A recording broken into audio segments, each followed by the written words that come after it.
Hey guys, we are back and we are reading Fear of Inner States of Mind. Sometimes fear is necessary and useful. If we are truly in a dangerous situation, fear may keep us from doing something which will get us in trouble. This is fear of a situation, such as a mugging or a holdup.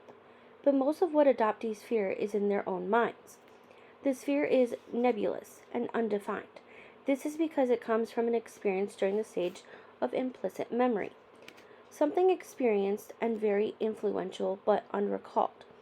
Therefore, there has to be a constant vigilance in order to not be surprised again by whatever it is that overwhelmed and devastated them. This causes anxiety and is a drain on their energy and on the freedom to act on their own behalf. The most difficult fears to overcome are those that happen during childhood amnesia, because we can't recall what it is that scared us so badly. If at age 6 we were frightened by a dog, we have an idea of why we are afraid of dogs.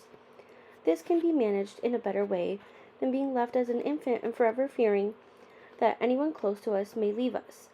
However, as most adoptees know, just becoming apprised of this reason doesn't eliminate the fear. So, something that we've kind of talked about before, especially when reading, oh god, I can't even think of the book. It's in a playlist. It's by Joe Soul. Is working through your inner childhood, right? Or you may have heard of shadow journaling, which I definitely want to bring more to this channel and to this channel here on YouTube, as well as on TikTok. I do have to upload more TikToks, but the point being that I know it's hard for us to overcome this fear, and we're always talking about healing and doing better and, breaking it down. Therapy definitely helps, and there's different types of therapy. I just want you guys to know it's okay to have a fear of something, right? It's, how do I explain this? Like, you can have a fear of spiders, right? Most people don't like spiders. That's cool. I don't like spiders. Now, if I saw a giant spider, am I going to want to run away? Hell yeah, right? Hell to the yeah. Hell to the yeah. But I'm not going to, go off and do harm to the spider, right? Not necessarily. If it's like a little spider, maybe. We'll see. Okay, that's probably a bad example.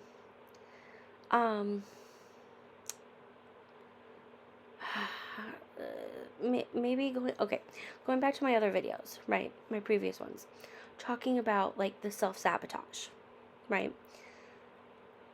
Fearing something. Yeah, here. We're talking about dogs, right? In this instance. You fear a dog. You're going to want to avoid the dog, right? Okay, I don't like dogs, that's my boundary, right? When it comes to things like this, it's hard to put that boundary down because you don't necessarily understand, and then it becomes almost self-destructive behavior. And that's where it gets troubling, right? So, even though you can fear something, which I think a lot of people do fear,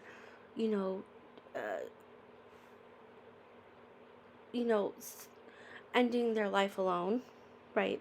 Whether it's old age or, illness or whatever it may be, you can kind of rationalize it like, okay, hey, I do have friends and family.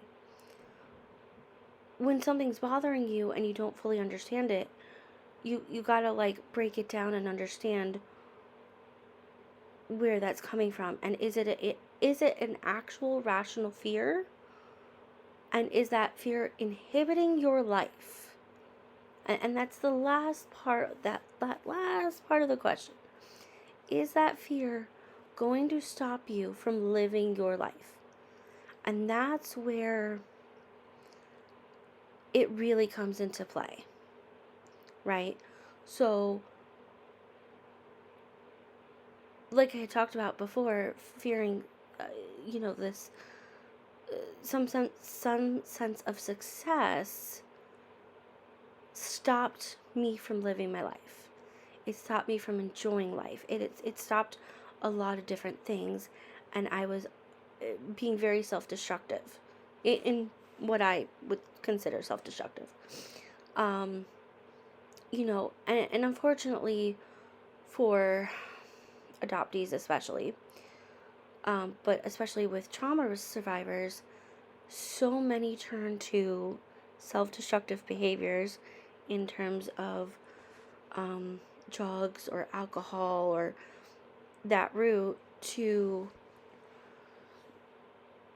suppress their emotions. They don't want to deal with it, and that inhibits their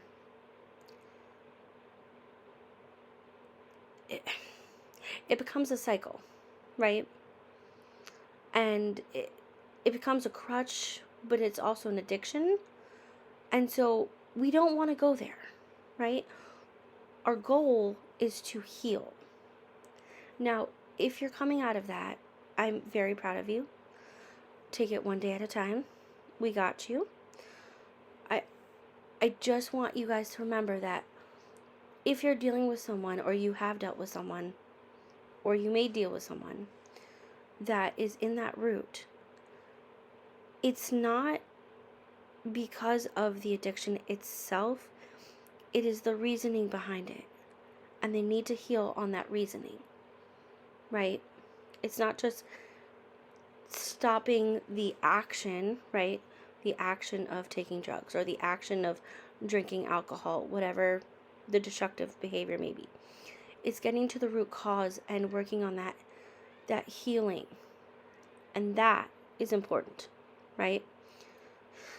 Anyway, I will see you guys tomorrow for Everyone Fears Something.